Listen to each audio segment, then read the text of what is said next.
Estamos en el capítulo 14 de nuestra historia del Imperio Romano, en la temporada de la ciudad y su imperio.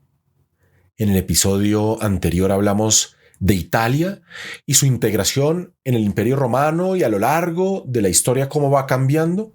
Y en esta ocasión quisiera que nos refiriéramos a las provincias.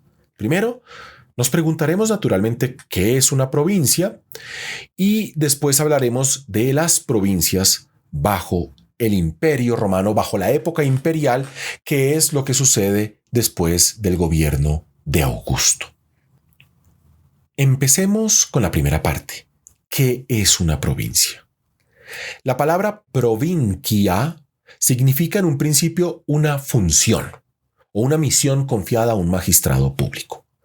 Pero a partir del año 227 a.C., empieza a hacer referencia a las regiones situadas por fuera de Italia y gobernadas por un magistrado.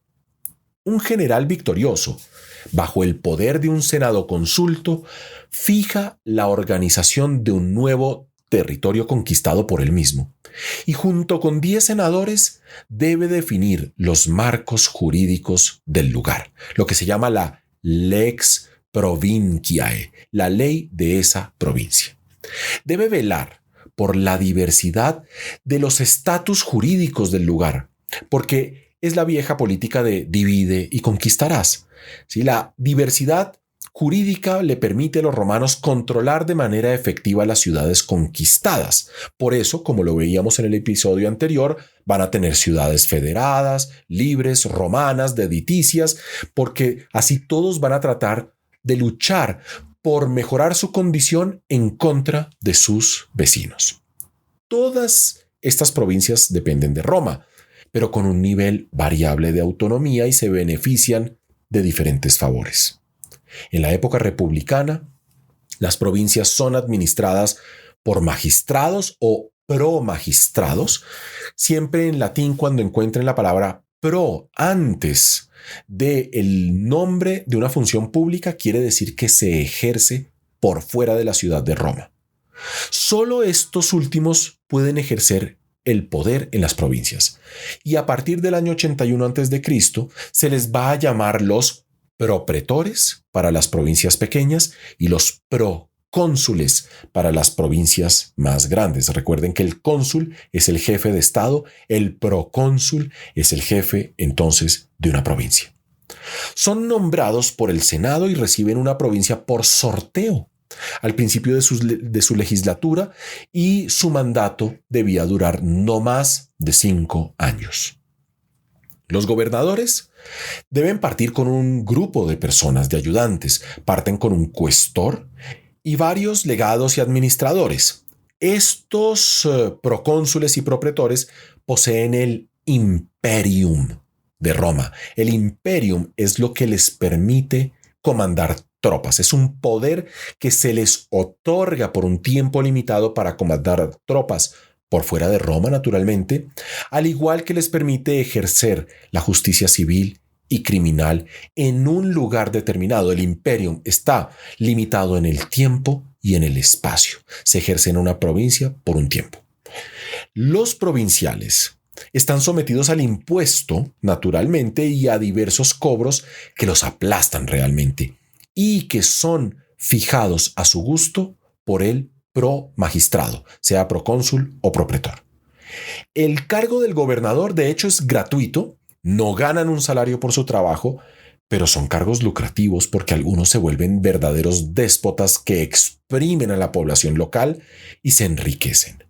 Los provinciales, de hecho, tienen poca protección. Roma se encuentra lejos, los límites del poder del gobernador no son claramente definidos y cada uno busca enriquecerse para financiar su propia carrera pública. Pasemos a la segunda parte, las provincias bajo el imperio. Bajo la época imperial, que empieza en el año 31 a.C., las provincias más felices van a ser las que estaban directamente administradas por el emperador, que van a tener una gran prosperidad y tienen una comunicación directa con el soberano.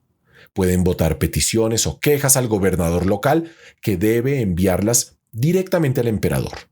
Y los impuestos también de estas provincias son cobrados bajo unas reglas más estrictas. Debemos distinguir, desde la época del primer emperador Augusto, las provincias senatoriales, que son las más tranquilas, gobernadas, administradas directamente por el Senado, que no tenían necesidad de tropas y que tienen como gobernador a un procónsul, y las provincias imperiales, gobernadas directamente por el emperador, más recientes, que necesitan una presencia militar y están bajo la autoridad directa del emperador. Por eso el emperador es el dueño del ejército, porque el ejército está en aquellas provincias que el emperador gobierna.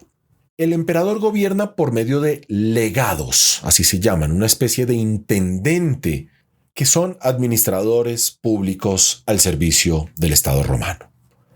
A partir del siglo III, cuando se promulga el edicto de Caracalla del año 212, todas las provincias son unidas al emperador y todos los provinciales reciben la ciudadanía romana. Esto los convierte en directos clientes del emperador.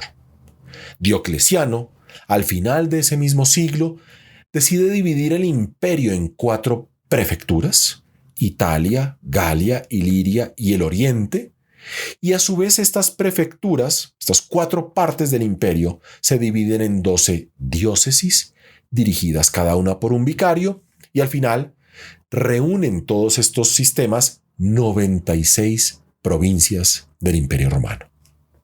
Esta organización lo que buscaba era crear un estado más eficiente que protegiera mejor las provincias y las fronteras, pero esto no evita que estallen problemas bajo la presión de los bárbaros en las zonas fronterizas, que terminan haciendo colapsar el Imperio Romano.